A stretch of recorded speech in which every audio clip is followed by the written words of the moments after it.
Good evening, everybody, and thanks for showing up for this tutorial. As you can see, it's going to be an overview of quality of service in packet-based IP and MPLS networks. I am Arun Sathiamurthi, and with me is Utpal Mukhopadhyaya. The third person, Paresh Shah, couldn't show up today, and so it's just going to be the two of us. Both of us are we are part of the software engineering team in the core routing platform at Cisco Systems. Just an introduction about us. So let me briefly go over the agenda. We'll be talking about quality of service, focusing on IP and MPLS. We will introduce about the motivations for implementing QoS techniques, and then focus the discussion on IP Diffserv, the terminologies in Diffserv, the RFC pertaining to IP Diffserv. And then Utpal will take over and talk about MPLS QoS, go over the experimental bit, the MPLS tunneling modes, and discuss briefly about traffic engineering, and wrap it up with the Diffserv-Aware Traffic Engineering. This we would like to encourage a highly, as other sessions have been, please keep it as interactive and interrupt us with questions. And if there are any inaccuracies, please point them out as well as we go along.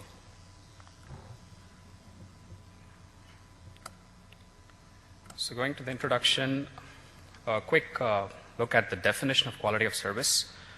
As most of you would be familiar with this concept, it's a series of techniques essentially to manage a set of resources, a set of parameters, so that the traffic is provided in a manner that is expected, in a manner that is guaranteed.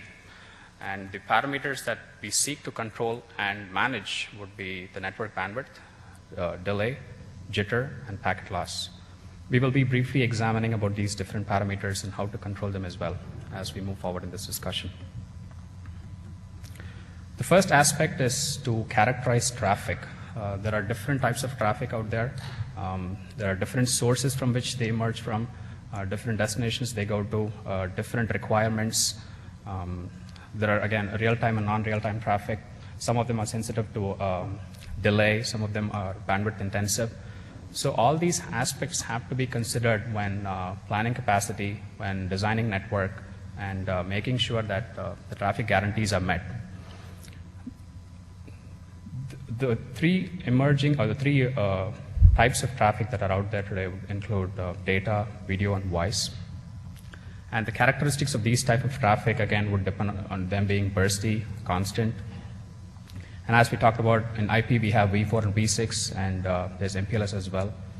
So that's how different traffic types are out there, and we need to understand how they behave and what are their requirements before we try to influence the parameters that need to be acted upon on them. So the QoS requirements, as pointed out in the definition, is the three parameters, latency, jitter, and loss, that needs to be influenced on these traffic types that we just talked about, so that end-to-end QoS guarantees can be provided. In the network, there are finite resources.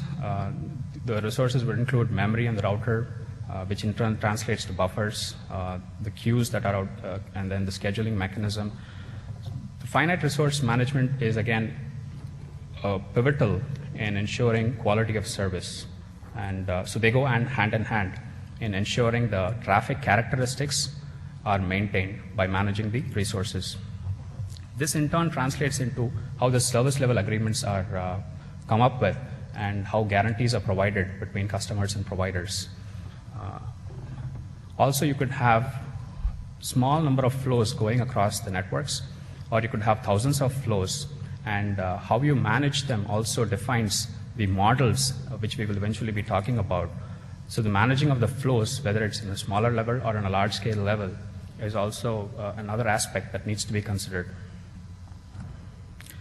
So this is sort of an illustration of how the three pieces that fit together: identifying the traffic types, determining the parameters that influence the traffic types, and then coming up with a QoS technique that will ensure that the corresponding traffic type is appropriately handled.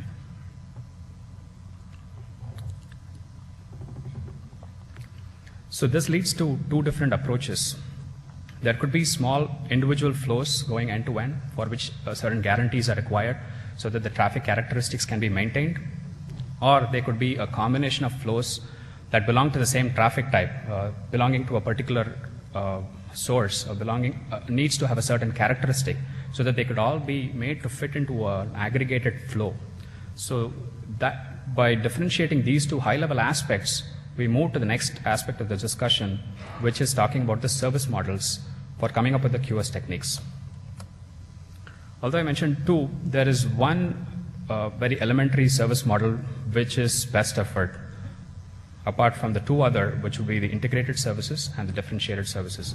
The prime focus of this discussion is going to be differentiated services, but I'll briefly touch upon the first two as well. Best effort mirrors the way the internet emerged. No QoS, no guarantees. At the layer 3 network and IP, it's connectionless, it's best effort service, and that's the model that it originally came up with. And then emerged the integrated services model as defined in RFC 1633. Integrated services is in the other end of the spectrum where it tries to provide hard guarantees in the bandwidth that can be provided. So this involves a series of mechanisms by which it has to ensure that the path in the network can guarantee the network bandwidth for the particular application. And so integrated services relies upon a signaling mechanism in order to establish the reservations needed. And it uses RSVP, Resource Reservation Protocol, to be able to query the network nodes in the path to find out if the network nodes have the resources, if so, if they can assure the guarantees that are required. So that's the premise of integrated services, and it needs to be configured on every router in the path. Now, this premise also leads to one of its drawbacks. Every node has to maintain a state information so that the guarantees can be provided. Now, if there are a few hundred flows, then the network node can scale to accommodate that particular state information. But if there are thousands of flows, the network node becomes overwhelmed in trying to maintain the state information. And so scaling is potentially one issue where integrated services might slow things down. However, the newer trend is to aggregate integrated services information as well. But that's a topic that's not relevant to this discussion, but it is moving in that direction. And the next model that we call the differentiated services model was the third model, which fits in between the two ends of the spectrum. Again, it was defined in RFC 2475. The idea here is to aggregate the flows so that you can combine them at the edges of the network. So all the handling and the processing tasks are done towards the network nodes at the edge. And then that information is propagated to the core. So the core is more worried about scheduling, queuing, and certain core tasks. And it's not bogged down with the complexities of classification. So that's how differentiated services separates the two aspects of it. It tries to create classes of traffic types that are similar so that actions that need to be performed on those classes of traffic can be carried out appropriately. But the problem with differentiated services is that you could have various domains implementing their own behaviors on the traffic classes. This leads to an incongruence in the way end-to-end QoS guarantees can be provided. The other aspect is that if there is infinite bandwidth, obviously there is no need for QoS. Differentiated services comes in when there is a resource contention. You need to be able to differentiate between different types of traffic and then try to see what traffic type can be accorded a higher priority. So that's where there is a trade-off that happens when you plan for capacity and you end up in a scenario where there is a lot of congestion, and then you, in order to prioritize this congested environment, you come up with this differentiated services model. So this is a diagrammatic representation again of how the differentiated services architecture is about. Some of the key terminologies involved in it is at the edge of the network, as you would see on the ingress node and egress node. We have what is called TCA, or the Traffic Conditioning Agreement. What TCA does is it tries to prepare the core for the different types of traffic. The differentiation happens at that point of time, where it tries to classify the traffic types and it conditions it so that the core can do what is called per hop behaviors that are assigned. It doesn't mean the per hops behavior cannot be done on the edge. It can be done there as well. But the main activity done at the edge of the networks would include the conditioning part of it. We will briefly examine as to what the different techniques are involved in the traffic conditioning part and the per hop behavior as well.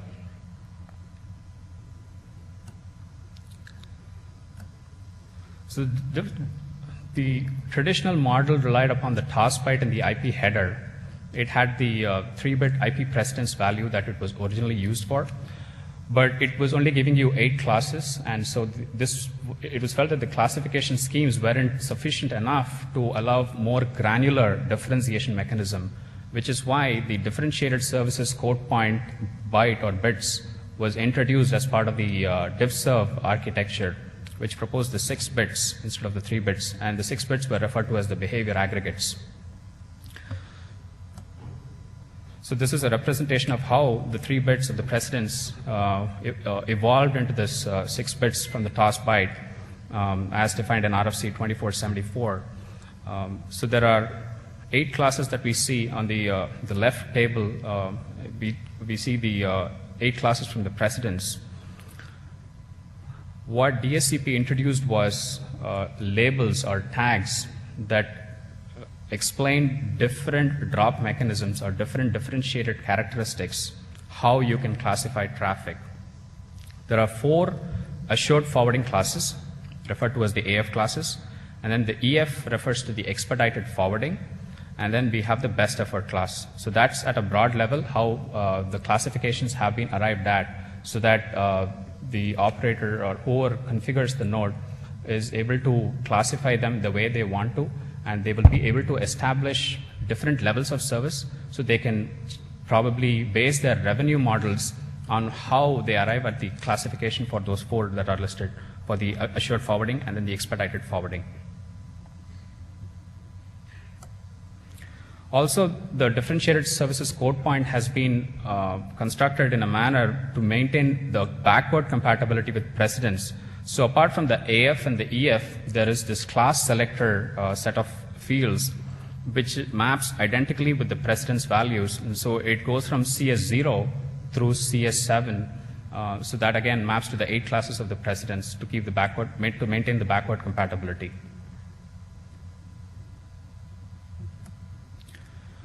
So the other terminologies pertaining to differentiated services would include, we looked at the traffic conditioning part. So there are certain elements that belong to the traffic conditioning part. So as traffic enters the network, the traffic conditioning aspect of differentiated services architecture kicks in, where it tries to identify what the traffic types are and how to manage them. So in an effort to do that, the first element that kicks in or that can be used would be the classifier. The classifier is again going to look into the packet and determine how to classify them. Once the classification happens, you then want to meter them. Metering is essentially a tool for informing the node about the compliance of the traffic to the rate that has been specified. The guarantees that the customer and provider come up with, the meter makes sure that the guarantees are met or not. It informs the subsequent processes that belong to meter, which would be the shaper and dropper, whether the traffic complies to the configured rate. And you have one other aspect called marker, where if you have one application where a marker comes in handy is if there is a non-compliant traffic that meter determines, you can remark it to a lower value in order to penalize non-conforming traffic. So that is how, again, that is another aspect of conditioning at the network edges in order to preserve your bandwidth resources towards the core. So here's a brief look at classification and marking.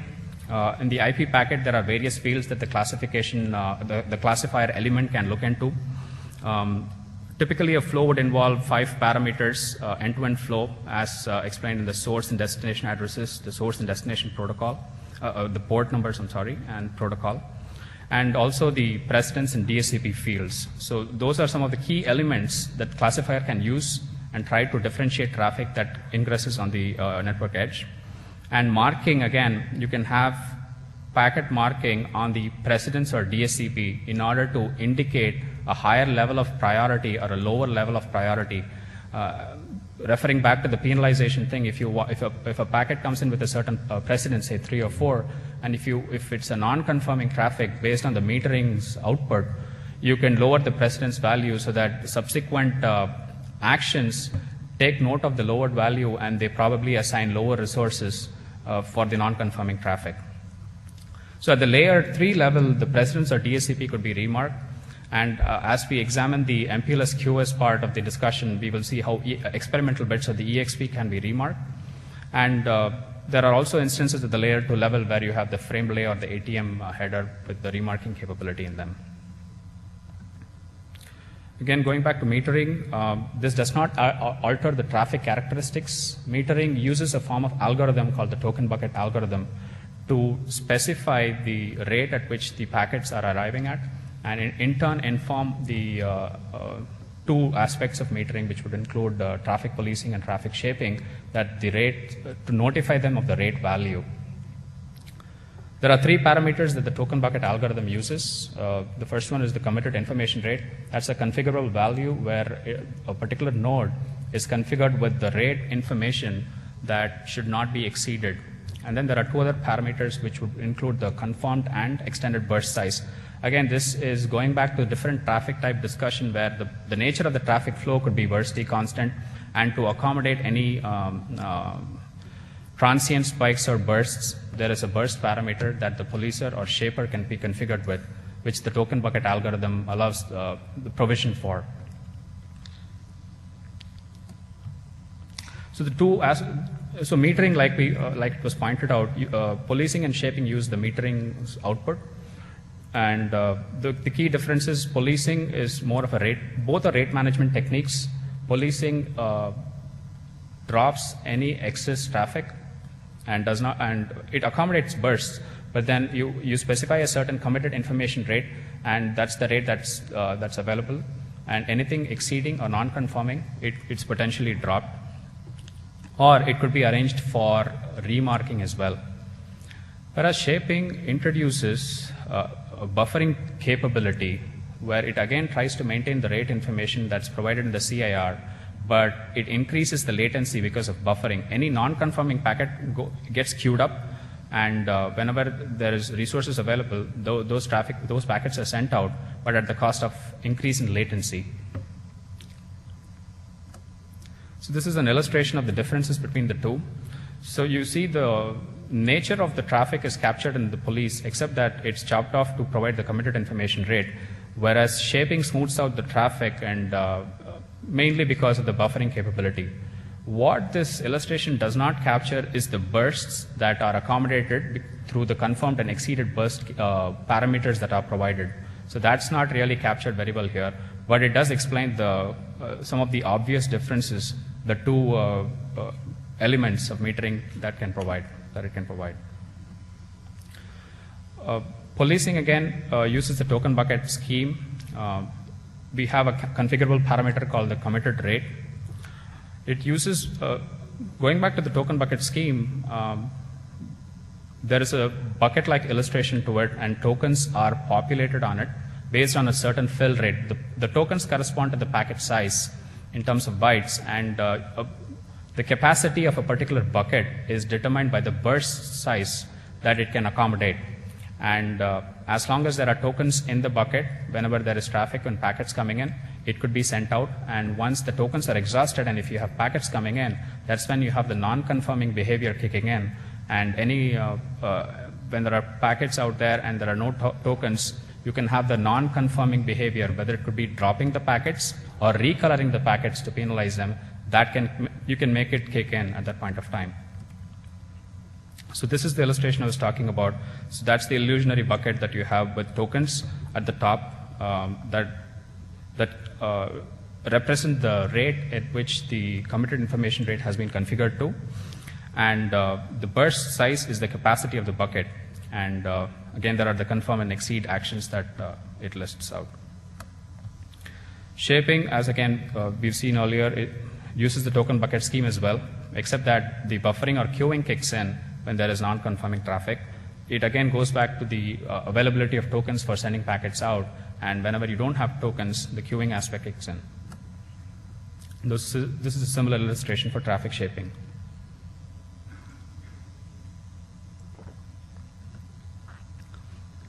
So Diffserv architecture, there are two aspects to it. One was the traffic conditioning part at the network edges, which we just saw.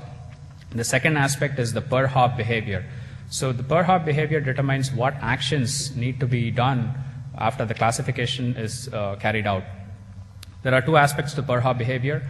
One is the queuing and scheduling and how to prioritize traffic. The other aspect is packet drop capability. How do you manage congestion, and how do you determine what packets to drop and how to drop and when to drop? So that essentially are the two main ingredients of the per hop behavior aspect of Diffserv architecture. As listed in the queuing techniques, there are various aspects to it: FIFO, weighted fair queuing, modified weighted round robin, and modified deficit round robin schemes. And then the congestion avoidance schemes would include the random early detection and weighted random early detection. Again, there could be many techniques. We are just highlighting a few key elements of them and just briefly touching over how they behave and how they are configured and so on and so forth. Queuing and scheduling, once you have classified the traffic, if you have numerous flows, now you have assigned them certain priority levels based on the precedence values or the DSCP values. Now you have to determine how to accord, based on the queuing resources that you have, you might want to determine how to prioritize certain classes of traffic, and so that you accord them more share of the dequeuing capability, and so that there would be impact on the other flows, but you try to minimize them by assigning weights to lower weights to other queues, so that the dequeue happens for those queues that have larger weights, and there'll be a lower amount of dequeuing for those queues which have lower weights. So this is essentially a prioritization mechanism among the many flows that enter a particular node. The other aspect that we talked about was the congestion avoidance mechanism. By default, when you have a queue without any specific congestion avoidance technique, a queue gets filled up with packets.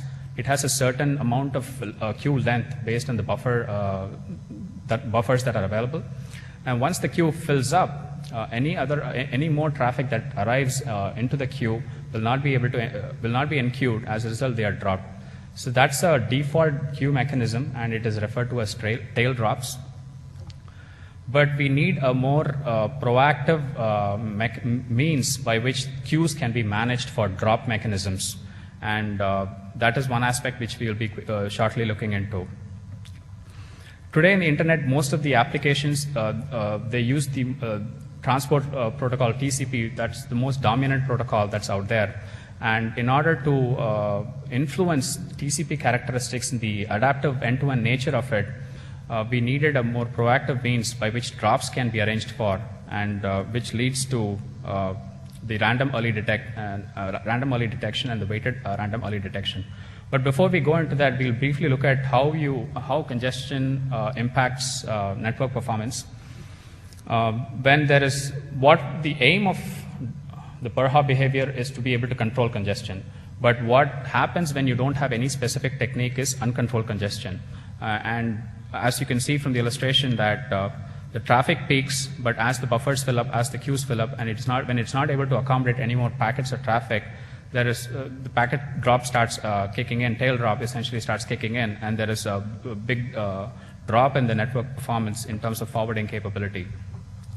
So this problem aggravates and builds on itself, and so we need a means by which we can control congestion. TCP uses the slow start mechanism. It uses the congestion window and receives feedback from the receivers to be able to vary its congestion windows. So if there's any drop in the network, it is one of the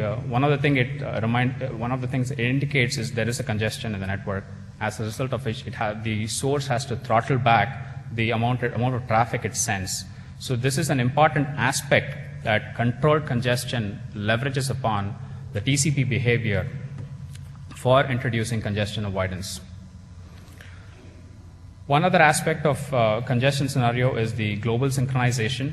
Again, there are thousands of flows out there that use TCP, and when there are so many flows, when congestion occurs at network nodes, the notification goes back to the sources about drops, as a result of which the sources start throttling back their windows, and you see a big dip in the traffic again.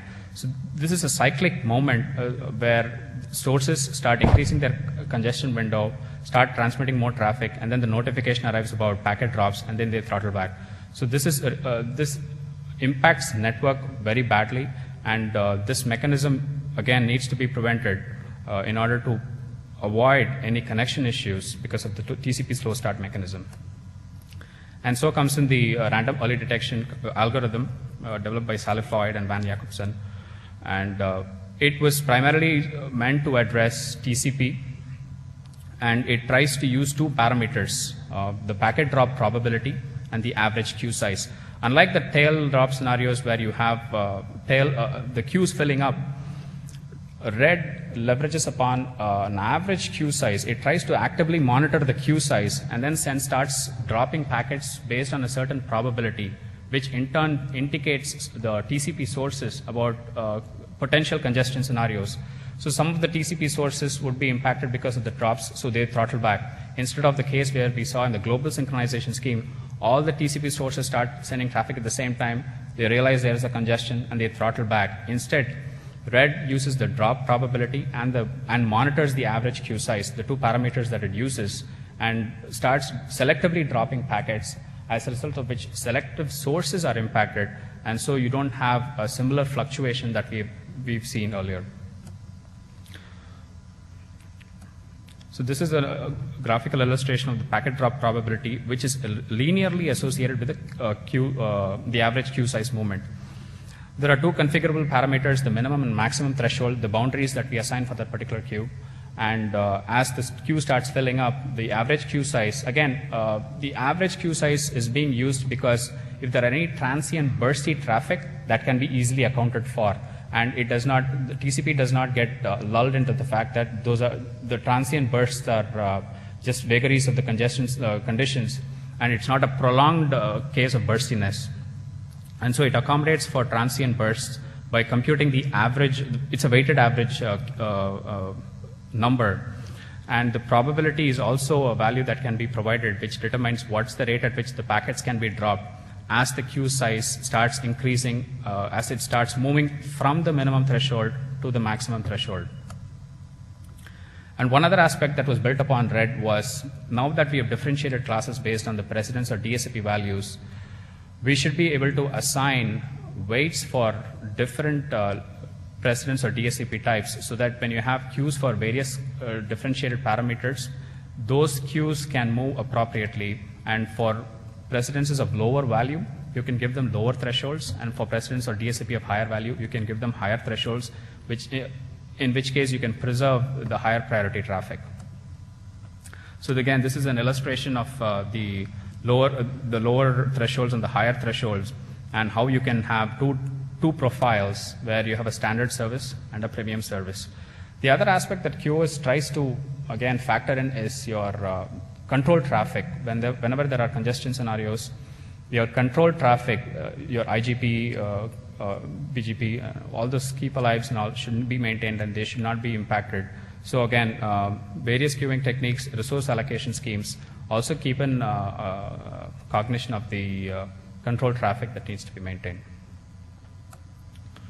So when is RED used? Again, as was mentioned earlier, it helps in scenarios where TCP is the primary choice of the transport protocol because of the adaptive nature. It doesn't help when it is UDP or the plain IP layer. So with this, we have examined how the IP Diffserv architecture has introduced elements of traffic conditioning, per hop behaviors. We briefly looked upon the different QoS techniques that we can use as part of the conditioning schemes and the per hop behaviors. With this, I'll give it over to Utpal to start the discussion on MPLS and Diffserv. Thank you.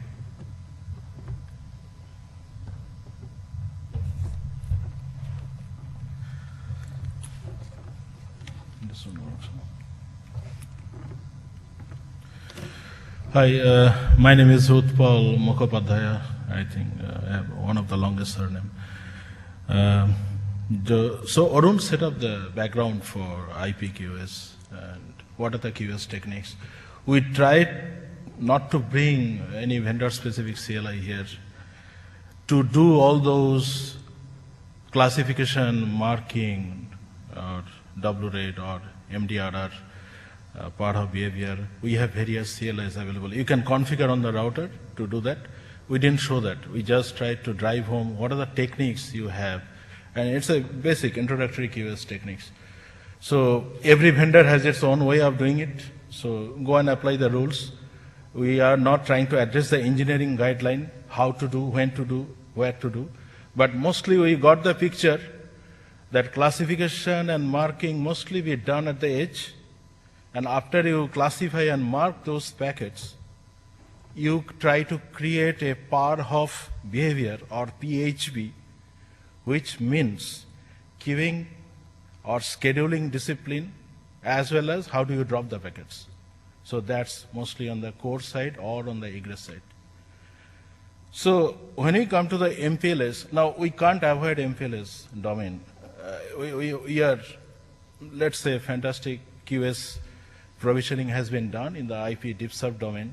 Now traffic has to go through an MPLS domain. So shall we lose all the beautiful QoS, what we did so far? Answer is no, MPLS has a solution. You tunnel through the MPLS domain. And for that, there is a RFC document. How do you tunnel? What is the interaction between IP Diffserv and MPLS Diffserv? How do you interact them? What is the what part of information we may lose or what part of information we may gain, what extra tools we get. Let's have a look at that. So once again, primary focus will be on MPLS Diffserv. Question, does MPLS introduce any new QoS architecture, just like IP QoS did? IP QoS Diffserv went a little bit ahead of IP TOS and did something very good. Answer is no. MPLS really does not bring a new QoS architecture as such. Of course, you have to deal with the MPLS packet, so we'll see what are the tools we have. Secondly, so mostly it is based on IP QoS RFC 2475. Now there is an MPLS Diffserv model which was needed to handle packets that are prepended with MPLS level or shim header RFC 3270. So this is typical an example of MPLS Diffserv network, let's say. What's happening? We introduced PE router. This cloud is MPLS cloud. So we introduced a PE router, provider edge. So traffic entering from here is IP. And then we have a P router. It also belongs to the MPLS cloud. This is also another PE router. So we have to do something here. And what we are trying to do, thousands of IP flows will be coming here. And we are trying to use Diffserv mechanism. So we'll try to use a kind of aggregate flow. What is a non-aggregate flow mechanism? Arun already touched. You can have a per flow basis, very hard QoS guarantee using RSVP based something. We'll touch that. We need that. But for now, we are talking of Diffserv. So basically, we'll be bucketing or aggregating thousands of flows into few simple buckets so that we don't have to deal with each and every flow. If we deal with those buckets, we are fine. So basically, so answer is we can scale well, even in the MPLS world. And what is going to happen here? What is the new thing going to happen? I am entering IP and I am entering an MPLS cloud. This router will be called ingress level switching router. So he has to put two levels. In this case, he has to put levels so that next router switches based on level, not on IP. And the following router, same thing. Finally, IP comes out again here. So let's see when compared to IP Diffserv, what is unchanged? Am I going to involve something new here? Probably no. Most of the things are unchanged. So let's see, what are the things? IP Diffserv talks about traffic conditioning agreement at the edge, talks about part of behavior in the core, or maybe at the edge also. So what are traffic conditioning agreements? Arun already touched. We have classification, we have marking, we have policing, we have shaping. Are those things going to change? No. Buffer management and packet scheduling mechanism, like after you have marked those packets and you are going to put them in an egress queue because you want to treat the queues differently. If you put all the packets in the same queue, how can you differentiate? So you need different kinds of queues. Somebody will be called low latency queue, somebody will be called normal queue. You have to, every packet you put in different queues. And then, depending on how much bandwidth you want to give to your customer, you will be provisioning how much you will be dequeuing from the queue. If you do faster dequeue from a queue, means effectively you are providing better service to the customer. So that's all about scheduling. And he touched upon MDR. And part of behavior definition, again, he introduced the terminology, expedited forwarding, assured forwarding, and best effort, and how they're associated with the real traffic quality. So now let's look at the challenge. I said IP packet entering an MPLS edge router will be creating this kind of packet. What is new here? I still have IPv4 packet. I still have IPv4 TOS or DSCP information hiding here.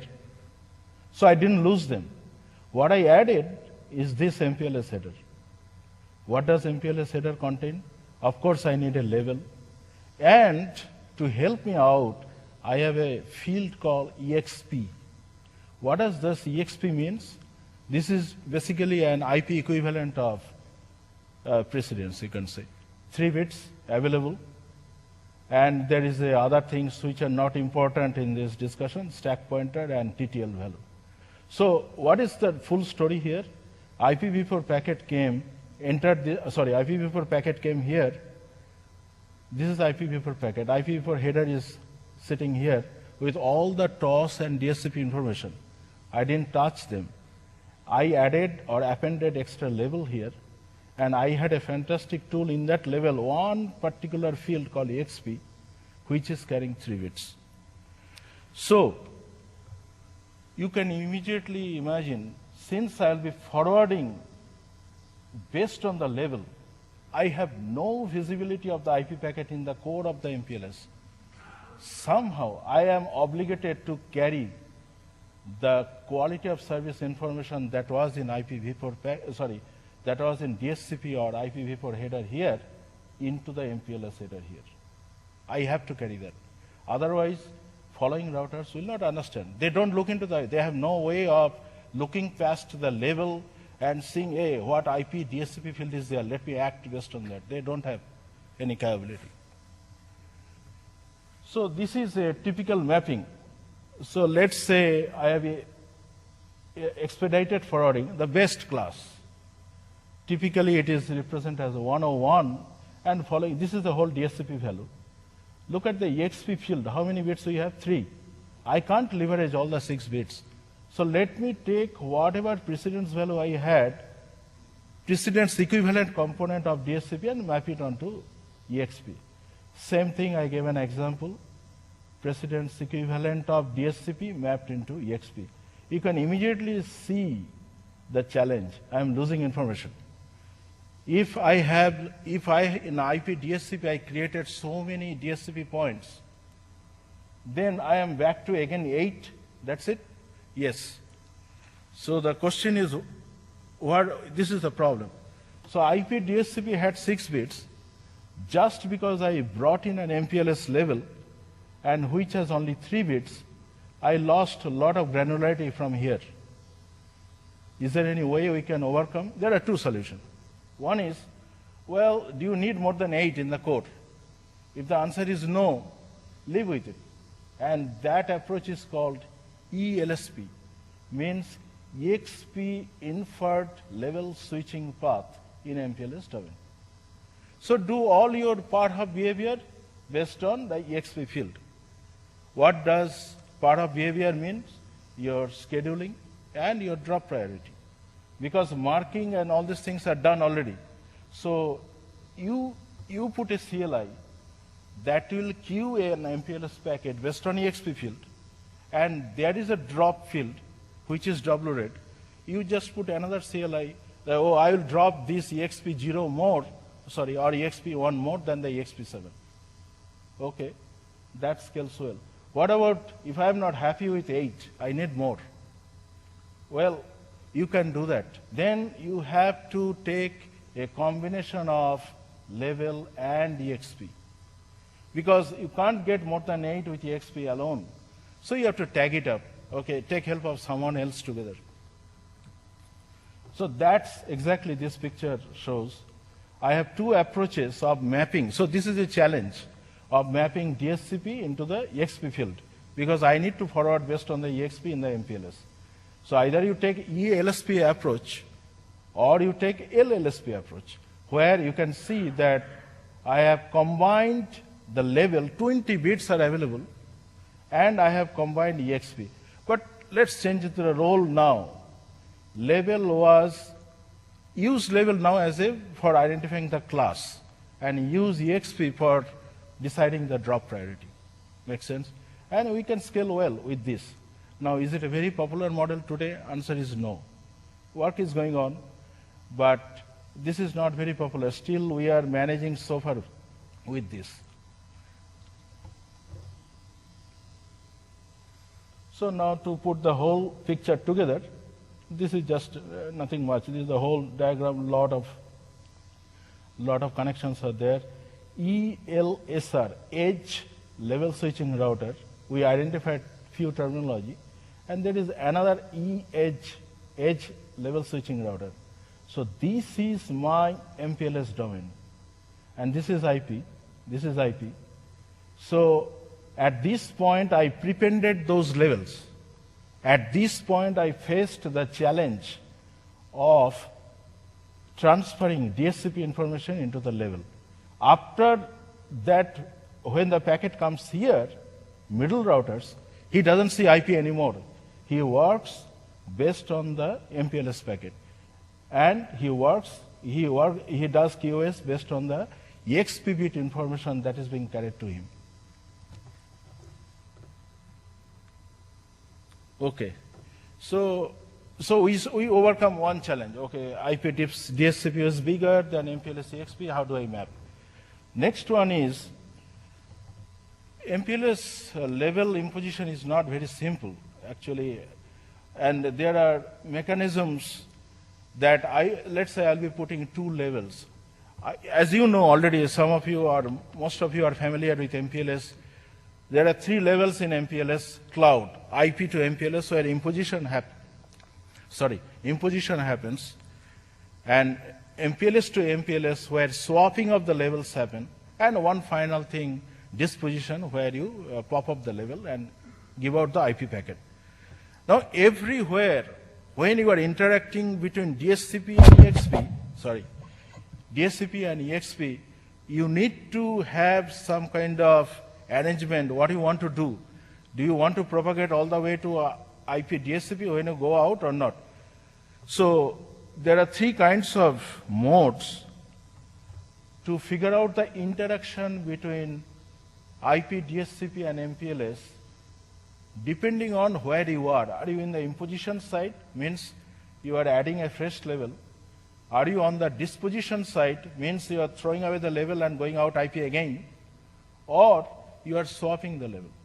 Because there is a variety of possibilities, RFC 3270 came up with three predominant modes: uniform, short pipe, and pipe. Now again, how do I implement the modes? You have the CLI. You can follow any of the modes you like. Depends on your engineering decision, depends on what you want to do. If you don't like uniform, don't do it. Go to short pipe. Do I have the CLI to do that? Yes, you have the CLI to do any of these things. Not directly though. There is nothing called CLI uniform or CLI short pipe. So let's understand what do they stand for. So if you are controlling, you are in charge of the whole Diffserv domain, MPLS Diffserv domain, then what you would like to do, keep the coloring information, means whatever MPLS, EXP or DSCP information you have, keep it uniform, like don't change it. Keep it when going from IP to IP, IP to MPLS, MPLS to MPLS, MPLS to IP. Means when you go all these routers who are doing IP to MPLS or MPLS to MPLS or MPLS to IP, don't play with the EXP or coloring mechanism. What does mean? Let's look at the picture. So here is one of the, again MPLS cloud is from PE to PE, and IP is here, IP is here. So as you can see, this router, C, customer edge router, is releasing an IP packet with a DSCP bit 40. Excellent, no problem. It came to PE router. Since this is a layer 3 VPN circuit, he will put by default 2 levels, as you can see, level 1, level 2. Now I did not show what is the level value. That level value will be decided by what level protocol is running here. It may be LDP, CRLDP, or RSVP. Whatever be it, packet will be, IP packet will be augmented by 2 levels. Okay, what do I do now? I came with DSCP 40, I did not touch anything. So I am obligated to carry as it is. Default behavior is whatever equivalent preg, 40's equivalent preg is 5, precedence 5. Why do I say preg? Because ESP field is also 3 bits. And look at that, what he has done. He has encoded EXP5 and EXP5 on both the levels. This is the default behavior. If you want to change by applying a command here to some other value, you can do that. But for the simplicity of the example, I didn't do that. Okay. So when the packet comes out here, this is the story. I have an IP packet, I have an MPLS packet, I have an MPLS packet, and everybody is carrying 5.5.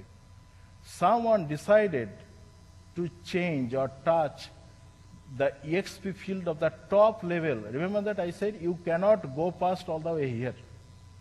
You can only touch in the MPLS cloud what is in the top. This is a level stack, and this is the top level.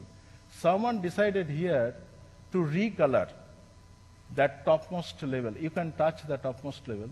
And as a result, on this side, what happened? All he did, he played with the EXP value here, changed to 0. Somehow he thinks it should be changed to 0. Okay, he did it to 0. Now, bottom level did not change.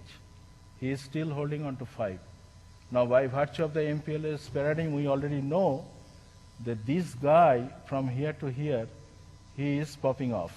When it comes to here, he will pop off. So what is happening at this point? Look at that, what he has done. This was before popping off. If he pops up, then this guy gets exposed. He becomes the topmost level. And before, when it happened, he passed that EXP information to him. Okay, I still have IP packet DSCP 40 and EXP 0. So I am here. Now I am carrying EXP 0 because the top guy passed on to me and before he went away. And at this point, again I will do another popping because I have to go out IP in this cloud. Because this is the IP cloud, MPLS cloud is ending here. So before I pop off, as this is the uniform mode, he also copied EXP0 value into the IP field. So I started with DSCP 40, and when I reach the customer side, it is DSCP 0. And this is part of the uniform build. Question is it a good idea to do that? Depends on, sometimes they need to do that. There is mechanism, and this mechanism is called uniform mode. You are passing the EXP information all the way. Naturally, next question is, I don't like that. Why did I change my customer's precedence field? I have no right to do that. Fine. Then you are talking of short pipe. You do anything in the MPLS cloud, do it. But you have no right to touch my or customer's precedence field or DSCP field, which you saw that DSCP became 0. So this is exactly short pipe addresses that concern. And let me again go to the example. So it won't take, again, DSCP 40. By default, there is a typo here actually. Actually, it should be 5.5 because of the previous thing. There is a mistake. And then somebody recolored it, became 0. And this guy is still 5. Don't read it as 3.5. And then when it went away, it became EXP 0. And when this level popped off, look at that. He didn't pass this information into DSCP field. So I started with DSCP 40. I ended up with DSCP 40. This customer also belongs to the same Diffserv domain of this customer. So they see nothing has been hampered to their packet. But in the MPLS core, service provider took advantage of extra EXP-based part of behavior. This is short pipe. So I am retaining the customer's thing. Note that policy applied, PHB of the topmost level is copied in the new top level. Okay, let's go there. Okay, there's one more left. One more left, and that is called pipe mode. Pipe mode and short pipe mode is a little bit tricky.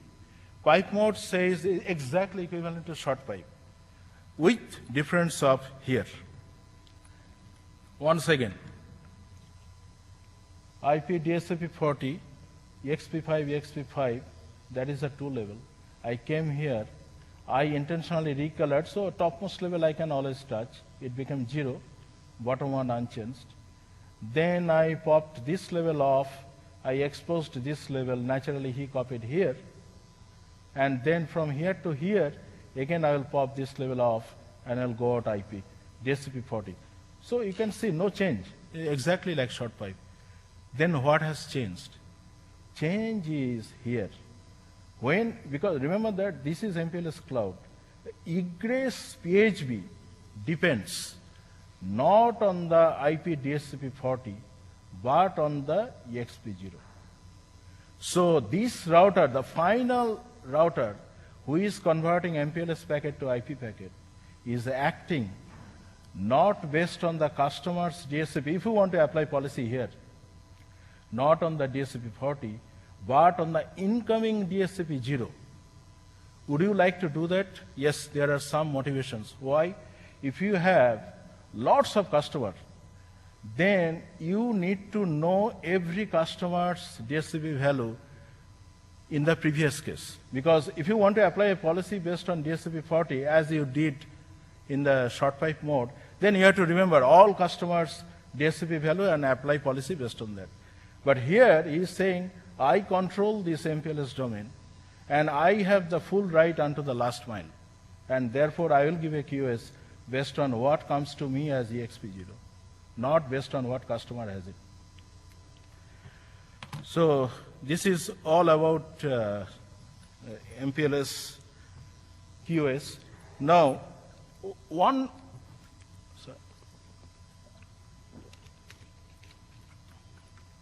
so we saw two challenges, just to bring back the perspective. If you enter the MPLS world, how do I map DSCP into QoS? And even if after I've done that, how do I handle within the MPLS cloud? There are 3 modes we just introduced. Question is Diffserv good enough alone to guarantee end-to-end quality of service? Answer is no. Let's say you have provisioned fantastically QoS everywhere on the link, depending on all traffic type, etc. You have classified, you have marked, you have a beautiful policy working in place. You are ready for the congestion situation. If anything kicks in, it will work.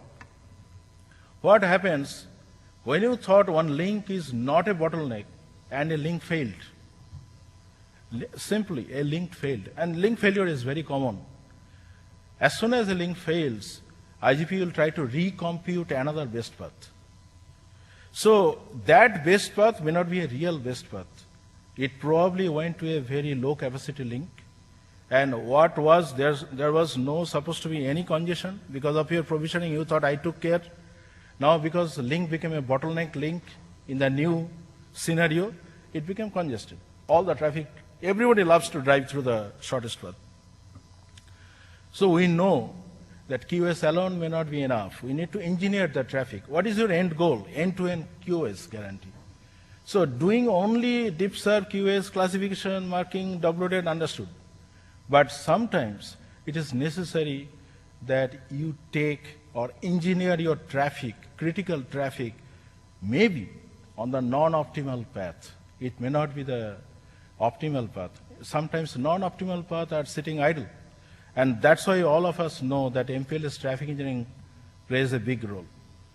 So why, before I go there, traffic engineering itself is a huge topic to talk. So what I am trying to drive home here, this solution, TE and Diffserv together, has a very promising solution. So if we can couple Diffserv-Aware approach along with traffic engineer, then we can really achieve a very good end-to-end QoS guarantee. So what is the policy of Diffserv? What is the extra thing TE is bringing? Spread traffic around with more flexibility. Like you don't have to always go through the shortest path and fight for resources. This is an example, just to motivate what is the traffic engineering. And we all know, mostly just to be in perspective, this guy wants to send 20 Mbps traffic to R5. He also wants to send 40 Mbps traffic to R5. Looking at the topology, we could see that this is the shortest path, right? But what will happen, poor link here, he has only capacity of 34 Mbps. So everybody starts trying to send through this path, and nobody notices there is a alternate non-optimal path sitting idle. And as a result, I am happily dropping around 26 Mbps worth of traffic. 20 plus 40 minus the capacity, 26. Okay, doesn't sound good. Can we engineer it? Yeah, this is the beauty of TE. Why are we struggling to send through this non-shortest path? Okay, why don't we send that 40 Mbps traffic through this path? Yeah, it may be non-optimal, but if you have the tool to do that, which is traffic engineering all about, you can direct your traffic like this without any problem. Link will be utilized, no struggling, no fighting for link will be there. So how does MPLS TE works? First of all, in order for it to work, I need MPLS, I need level. So in the level, now this is a huge area, I want to touch in brief. One thing you can do, you configure a tunnel at the head of a router, and you specify where the tunnel should terminate. In this case, I can see that he is terminating here.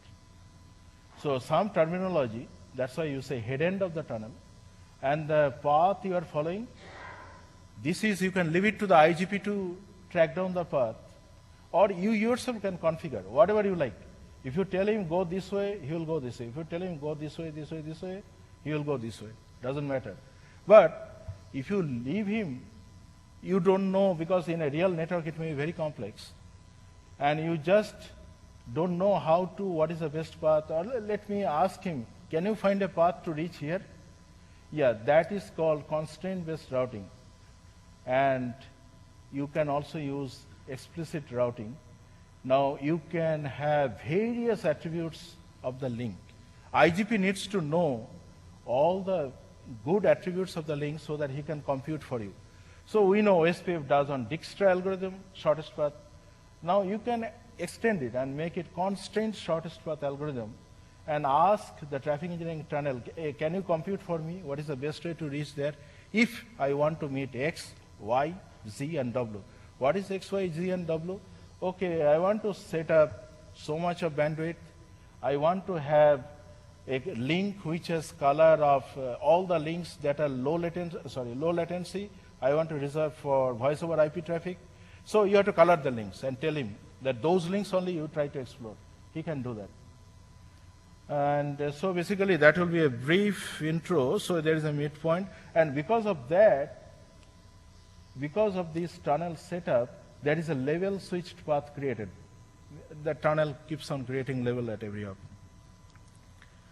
So that tunnel has one thing in, he doesn't understand that to him one link is one link. He doesn't understand link has so many flavors.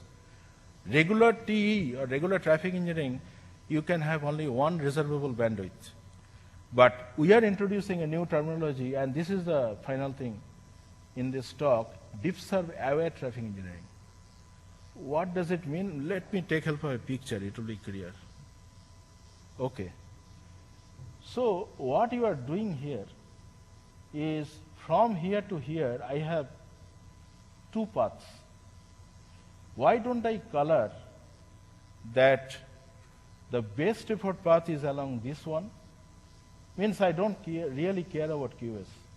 And I set up another path for critical applications like voice over IP. So this is one other way of winning the QoS battle, am I right? Diffserv, we created classes and everything.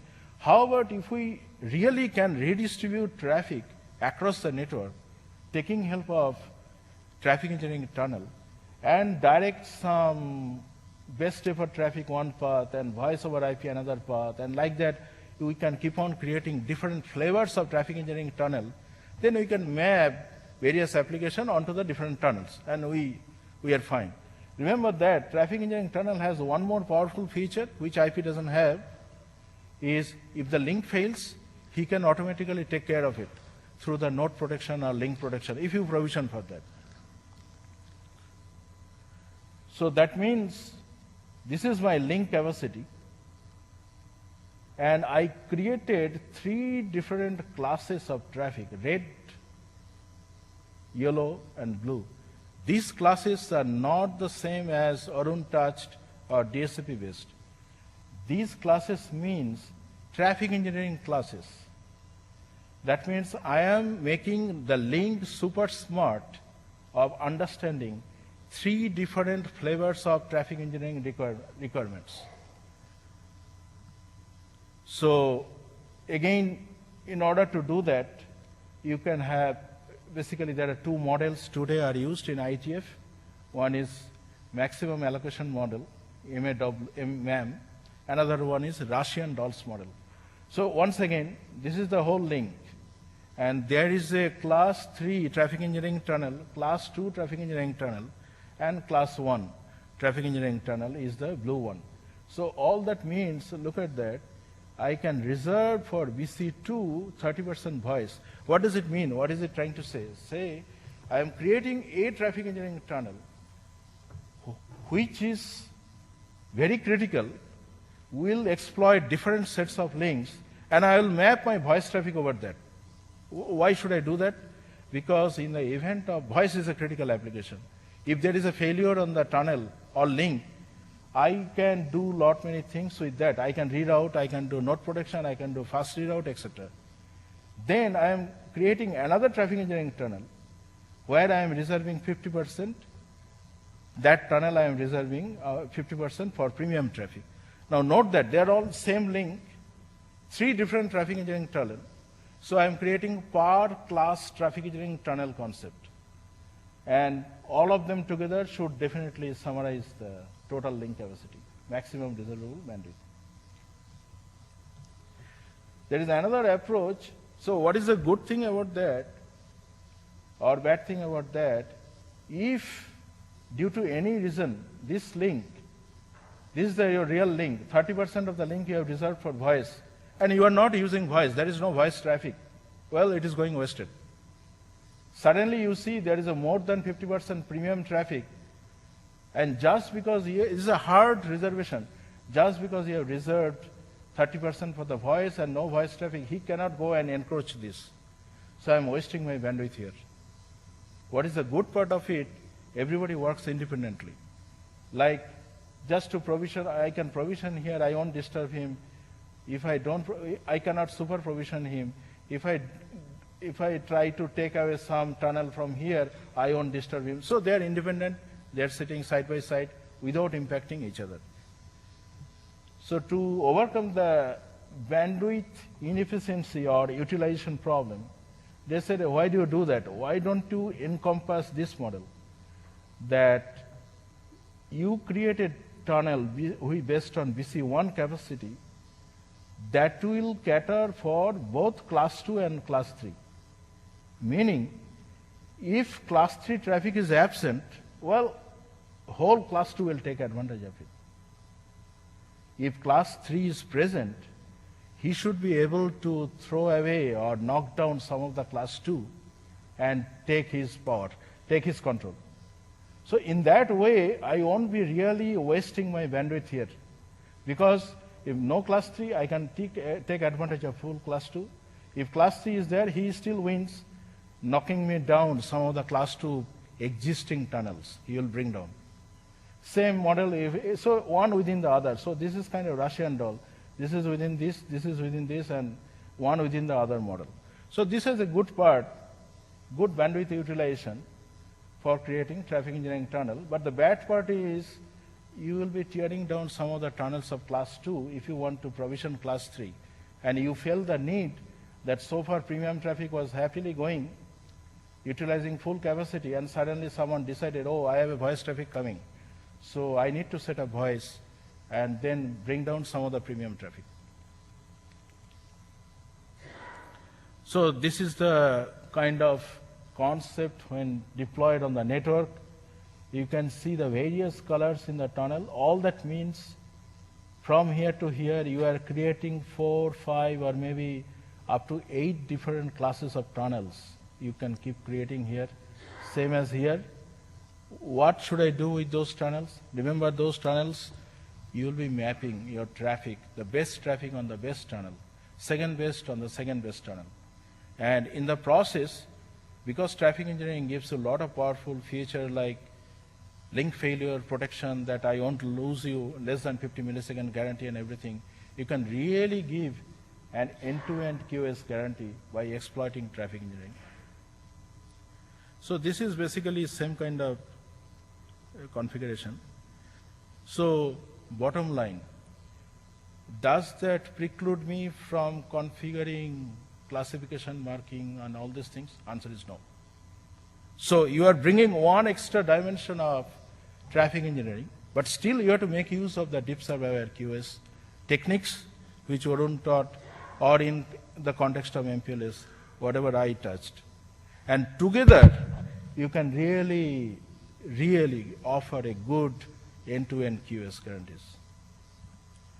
So I think, sorry, traffic engineering is a huge area. You have to make it short for the time thing. And this is where we will wrap up our summarization. So what did we learn in this? First of all, the QoS techniques, like what it told. Today we really do. When we apply QoS, or you engineer QoS, you have to apply classification. You have to identify which packet should you give priority, which packet you should throw it away, which customer is paying you a high premium, which customer is not paying you. Based on that, how do you identify that? He told you the techniques. Look at the source address, look at the destination address, look at the port, source port, destination. You have so many tools to identify or classify that, okay, these guys are good guys, I have to tackle them differently from other guys and giving them more priority. So to do that, we introduced the IP Diffserv model. We have, he touched upon, we have an integrated services model as well. But we didn't delve much into that because it doesn't scale really well when you have thousands of flows.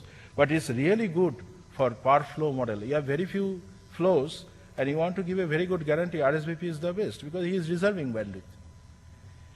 Then we extrapolated the concepts into the MPLS world and we put the challenges. If we bring IP into MPLS, what are the new things? A lot of things are common. New things, as I showed you, how do you map DSCP into MPLS EXP? And second problem is within IP to MPLS, MPLS to MPLS, MPLS to IP, what are the techniques you want to use? You want to copy the EXP field all the way to IP DSCP, or you don't want that? Its choice is yours. You have tons of CLI. Various vendors have different way of implementing it. Just use it. This is your engineering decision. Call is yours. Then that's exactly the last but one bullet, Diffserv tunneling modes I touched. And finally, to make the QoS look good, so why don't we exploit part of integrated services approach like RSVP-based traffic engineering tunnel and use the Diffserv approach also, so that we have a end-to-end IP, MPLS, traffic engineering, end-to-end good QoS story. So there can be end solutions. I didn't bring any demo like how to engineer or configure depending on what is the criticality. If you are provisioning for stock codes, real-time application, you'd like to pass all these things through the low latency queue where there is hardly any latency, delay, jitter. They are treated fast. That is called the scheduling mechanism. Every router will have that. You can have it in software. You can have it in the router hardware. Because of the speed these days, I work in a core routing platform, and we provision everything in hardware. So you can really touch those queues and you provision whatever you like. And then next best traffic you put in the next queue. And once you have decided that I will put the premium services on the low latency queue, and then other services in the queue number 2, 3, 4, next challenge comes for you, okay, how much bandwidth you are giving? Now he needs 30% bandwidth for voice, he needs 10%, he needs 1%. The dequeuing algorithm, how quickly, how fast you dequeue, that is your MDRR needs. That guarantees you the bandwidth. Okay.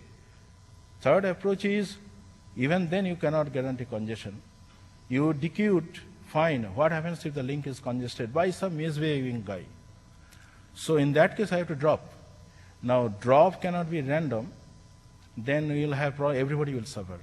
So you look at the, again, DSCP field and say, okay, this DSCP is a good guy. I will drop him less. This DSCP is a worst offending guy, so I will drop him huge amount. How do you drop? He already touched. You control the queues, minimum threshold and maximum threshold. So as I said, I map the traffic into queue. Now queue is unique.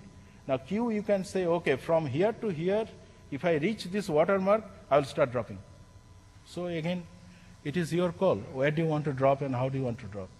And sometimes you may be lenient, saying that, well, I won't drop you, you are misbehaving fine, but I can take you because there is no network load.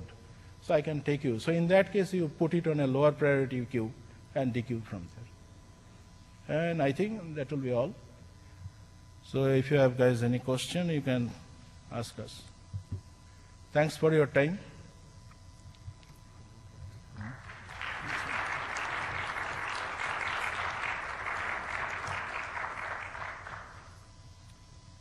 Question for you, Fred Wetling from Bechtel. You guys have described the agony that you've gone through trying to navigate within the 8 bits allocated for the toss byte. With IPv6, we have a 20-bit flow label.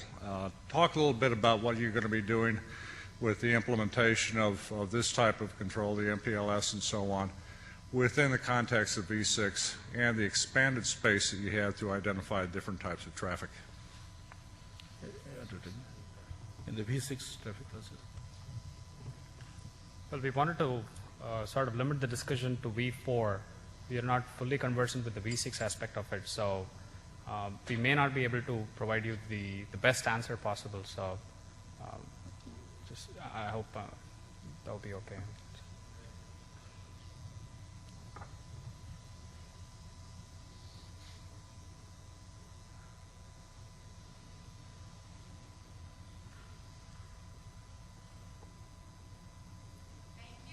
Thank you. Okay.